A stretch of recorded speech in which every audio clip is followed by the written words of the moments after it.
अनु और आर्यवर्धन की प्रेम कहानी। एक यादगार प्रस्ताव। दिल्ली की सर्द शाम थी। आर्यवर्धन अपनी कार में बैठा था, दिल की धड़कनें तेज थीं। आज वह अनु को अपने दिल की बात कहने वाला था। जीवन में पहली बार उसे इतना यकीन था। अनु, वह लड़की जो उसके जीवन में अचानक आई थी, जैसे कोई चांदनी रात में तारा चमक उठता है। वह समझती थी उसे, उसकी हर खामोशी को पढ़ लेती थी, उसका साथ निभाती थी जैसे कोई और नहीं निभा सकता। उसने अपने दोस्त जैंडे को फ़ोन मिलाया। यार, आज मैं अनु को प्रस्ताव देने वाला हूँ। जैंडे हंसा। अरे, 1000 बार सोच ले। 1000 बार सोच चुका हूँ। जीवन में पहली बार किसी बात पर इतना निश्चित हूँ। अनु मुझ पर इतना विश्वास करती है, मुझे इतना समझती है, इतना प्यार करती है कि कोई और नहीं कर सकता। मैं उससे प्यार करता हूँ और ये कहते मुझे बिल्कुल अजीब नहीं लगता। जैंडे गंभीर हो गया। ठीक है, क्या मदद चाहिए? इंडिया गेट के सामने विशेष इंतजाम चाहिए। वहाँ कोई और जगह नहीं चलेगी। वहाँ भारी सुरक्षा होती है, लेकिन ये काम भी भारी है। ये किसी साधारण जगह नहीं हो सकता। ये अनु के लिए है। उसने इस पल का लंबे समय से इंतजार किया है। उसे लगना चाहिए कि ये पल उसके इंतजार के लायक था। मैं चाहता हूँ कि ये उसके लिए यादगार बन जाए। जैंडे ने कहा, ठीक है, करवा दूंगा। तू खुश तो है ना? ये पूछने की बात है। मैं बहुत खुश हूँ। दूसरी तरफ अनु अपनी सहेली सिम्मो से बात कर रही थी। सिम्मो, अनुमान लग, हरिस ने अपने हाथों से गर्मागर्म खीर बनाकर लाई थी मेरे लिए। और एक बहुत प्यारा उपहार दिया, लाल रंग की सुंदर साड़ी। सिम्मो उत्साहित हुई। साड़ी? और तुझे तैयार होकर उनके साथ कहीं जाना है? हाँ, लेकिन मुझे समझ नहीं आ रहा कि वह क्या कहेंगे, कैसे प्रतिक्रिया देंगे। अंकल आंटी बहुत प्यार करते हैं, बहुत अच्छे हैं। वह चाहते हैं कि उनकी बेटी राजकुमारी की तरह रहे। देखना, वह जरूर मान जाएंगे। सिम्मो ने हंसकर कहा, तेरी बातों में घी शक्कर। सब ठीक हो जाएगा। उधर शर्मा जी के घर में चिंता का माहौल था। पुष्पा जी रजनी के साथ बाहर गई थीं। शर्मा जी ने 3 बार फोन किया था। पुष्पा जी, मीठा मत खाना, मेरी कसम है। फिर दरवाजे की घंटी बजी। शर्मा जी ने दरवाज़ा खोला। मीना खड़ी थी।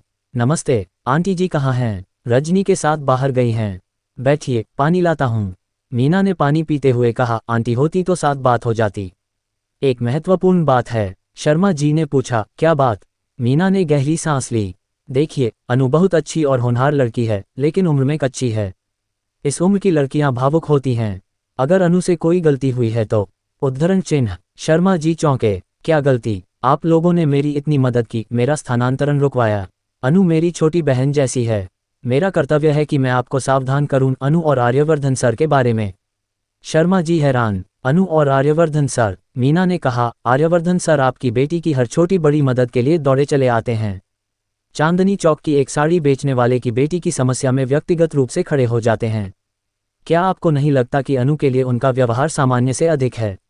शर्मा जी ने कहा, लेकिन अनु उन्हें अपना गुरु मानती है। मीना ने मुस्कुराकर कहा, गुरु शिष्य का रिश्ता किताबों में अच्छा लगता है। वास्तविकता में ऐसी खबरें रोज आती हैं। मैं आपको एक संदेश भेज रही हूँ, उसे देखिए।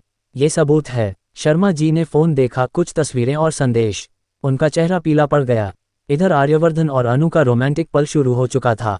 अनु फोन पर थी। सर, आपने जहां कहा था मैं वहीं सड़क पर खड़ी हूं, लेकिन आप नजर नहीं आ रहे। आर्यवर्धन की आवाज आए, आ गया हूं।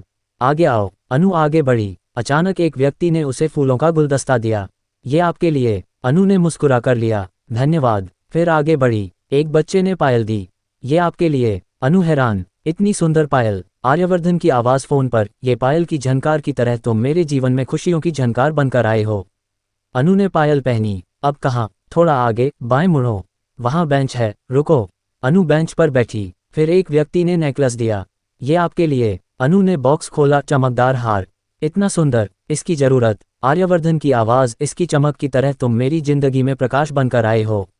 अनु की आंखें नम हो गईं।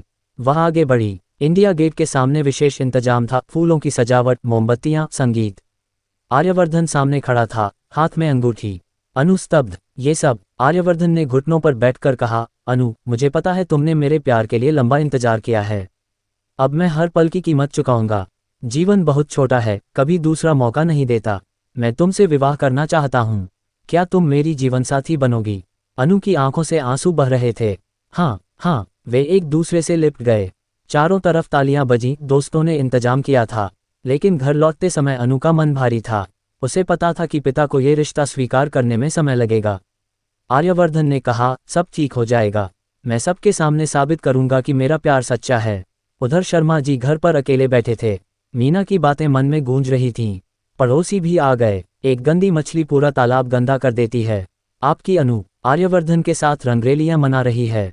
शर्मा जी चुप रहे। मन में तूफान था। अनु घर लौटी तो देर हो चुकी थी। शर्मा जी ने पूछा, कहाँ थी इतनी रात?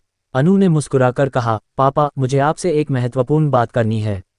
शर्मा जी ने सख्ती से कहा, पहले मेरी सुन। आर्यवर्धन के साथ तुम्हारा रिश्ता क्या है? अनु चौंकी। पापा वह उद्धरण चिन्ह। शर्मा जी ने मीना के भेजे सबूत दिखाए। अनु की आंखें भर आईं। पापा ये गलत समझा जा रहा है। आर्यवर्धन सर ने मुझे प्रस्ताव दिया है। वह मुझसे विवाह करना चाहते हैं। शर्मा जी स्तब्ध। विवाह? वह तुमसे दोगुनी उम्र के हैं। ये समाज क्या कहेगा? हमारी इज्जत। अनु ने कहा, पापा प्यार उम्र नहीं देखता। वह मुझे बहुत सम्मान देते हैं। शर्मा जी ने कहा, नहीं, ये रिश्ता नहीं हो सकता। अगर ऐसा हुआ तो मेरी नौकरी भी जाएगी, इज्जत भी। अनु रो पड़ी। पापा कृपया समझिए। दूसरे दिन आर्यवर्धन अनु के घर आए। शर्मा जी से मिले। अंकल मैं अनु से विवाह करना चाहता हूँ। मैं उसे सदा सुखी रखूंगा। शर्मा जी ने कहा, आपकी कंपनी का नियम है, कंपनी कर्मचारी के रिश्तेदार कंपनी से व्यापार नहीं कर सकते। मेरे दामाद की कंपनी आपके साथ व्यापार करती है। आर्यवर्धन ने कहा, मैंने प्रबंधन से बात की है। अनु को व्यापार प्रमुख बनाया जाएगा। सब ठीक हो जाएगा। शर्मा जी सोच में पड़ गए।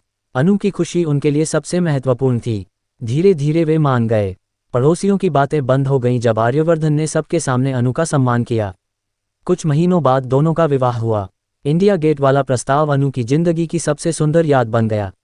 आर्यवर्धन ने साबित किया कि सच्चा प्यार हर बाधा पार कर जाता है।